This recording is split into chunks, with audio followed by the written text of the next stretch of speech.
The conflict between the U.S. and Israel and Iran is growing in political and economic fallout. Peter Alexander brings us the growing questions about how long it will all last as oil and gas prices surge.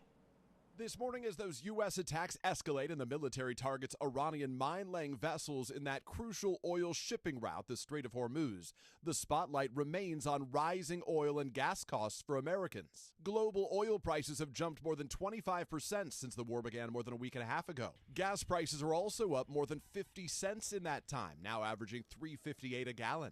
The oil market's volatile yesterday. In the afternoon, Energy Secretary Chris Wright posting that the U.S. Navy successfully escorted an oil tanker through the Strait of Hormuz. But that post was quickly deleted, with the White House later clarifying. I can confirm that the U.S. Navy has not escorted a tanker or a vessel at this time. As the White House considers next steps in this war, the White House says it'll be President Trump's call alone when it ends. President Trump will determine when Iran is in a place of unconditional surrender, when they no longer pose a credible and direct threat to the United States of America and our allies. Also noting the president wants a say in the future leadership of Iran.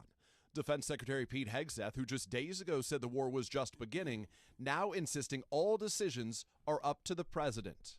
This is not endless nation building under those types of quagmires we saw under Bush or Obama.